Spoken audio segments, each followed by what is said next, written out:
welcome. Thank you for joining me on Mastering Music with Matthew number 7. We're going to do a guitar chord tutorial today. Easy guitar chord tutorial for the brand new smash hit, My Future by Billie Eilish. Everybody, this is a beautiful song with some gorgeous harmonies and some gorgeous lyrics. And I got for you today, Georgia Corin, all the way from the UK. And of course, the lovely Jennifer Valaquette, one of my most favorite people to have with me on Jam and Chat. Thank you so much, guys, for being here. Make sure you check out their channels. So, thanks, Matthew. Absolutely. Just real quick, let's do a quick reaction. Wow, man, that song, like, the lyrics are just so beautiful, like, talking about, you know, they're breaking up with somebody, but it's not because there's someone else, it's not because, you know, it was that. It's like, I want to, like, deepen my love for myself. I'll see you in a couple years. You know what I mean? It's not like there's something wrong with you. What do you guys think? Oh, it's so gorgeous. I love all of Billie Eilish's things anyway, but I love how there's always like the nice melodies, but then beneath that with the lyrics, it's always just so much more. It's amazing. I love it. Mm-hmm. It makes me want to learn guitar, that's for sure. But I feel like 4 instruments is plenty though. But well, I do like his music though. Well, this is a piano song, a keyboard song. It's a duo. It's a vocalist and a keyboard player. Right. So I adapted the song for acoustic guitar for the purposes of making my cover and teaching you guys this tutorial, because I know that there's got to be millions of people on the internet that would love to be able to play these chords right now. So we're just going to jump right into it, and thank you guys so much for being here with me. The BPM on this is 105, and if you listen to this song, it doesn't really feel like 105 until we get to the second page, where I know supposedly I'm lonely now. That's when the drums kick in. Otherwise, it really feels a half time. It's really slow, and so that 105 click in my ear was so important to keep me from rushing. I've heard so many covers of this on piano, where the people played beautifully, they sang beautifully, but they just played it was just too fast. The whole thing, you know, it wasn't like 52.5. You know how hard it is to go that slow. So that's the point I wanted to make. The 105 click's really important. I don't know why I put that. That's not right.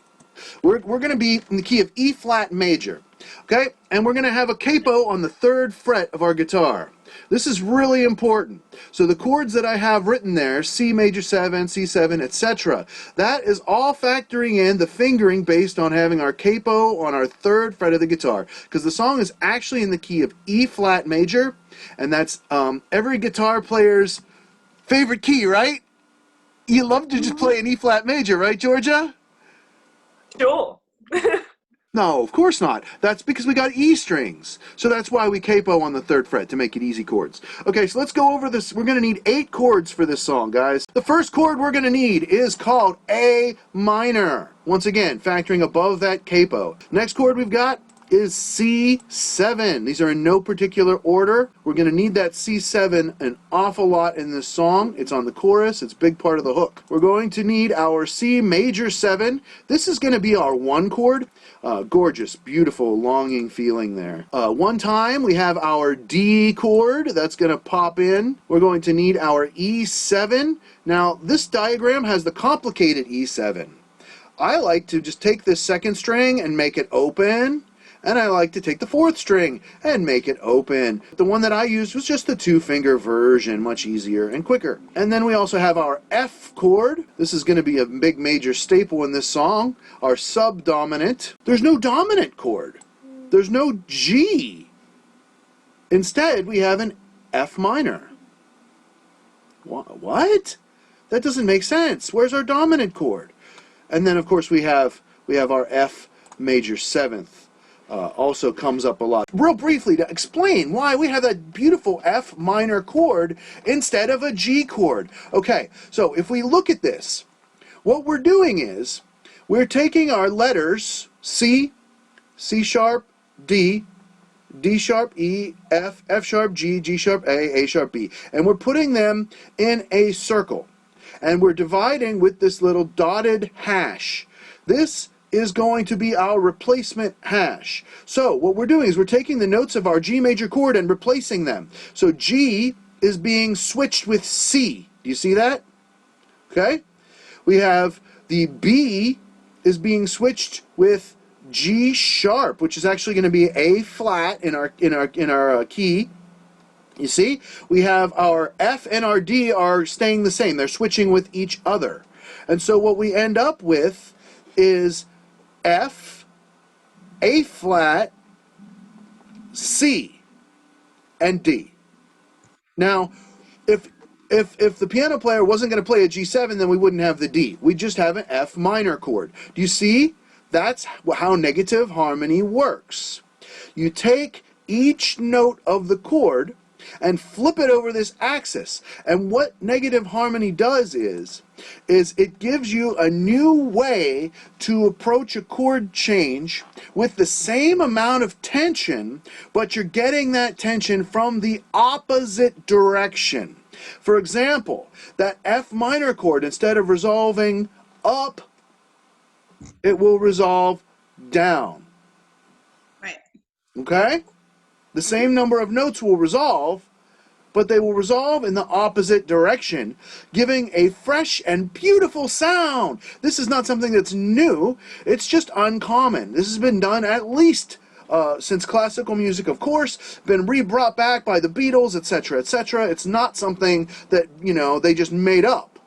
But it's not in, 9 out of 10 songs. And so that's why it's so fresh and beautiful. So we can do that with everything. We can do that with modes. It does not only apply to the key of C. That was just explaining how this works for this particular song. Everybody follow me still? Yeah. I'm going really fast. You're fine. You're fine. Okay. Well, I mean, this is a lot of information to cover because this is just such a cool song. Thank you very much for joining me on Matthew's Music Lesson Studio. Please share this video, like, and subscribe to join my more than 500 subscribers. Thank you so much to each and every one of you. And please continue to tune in for all the great shows that I have to offer you, like Matthew's Favorite Covers, Jam and Chat, Mastering Music with Matthew, original music from my band, Mellify, parodies by the Brown Streaks, and of course, music lessons. If there's anything specific you'd like me to cover, or any topic you'd like me to discuss, or an idea for a video that you have, or a collaboration you'd like to do, all those things are proper for the comments down below. Thank you so much for joining me. And did you know that you can get online music lessons from me on Zoom? $20 for a 30-minute lesson. This is a rock bottom price, live one-on-one, me and you, and I record it MP4 for you. And you can then review that lesson forever. You can have it so we can go over it, you can practice along with it, and then that way, no matter what, you can relax and enjoy the lesson. So please, MatthewsMusicLessonStudio.com. I'll see you guys next time on Matthew's Music Lesson Studio.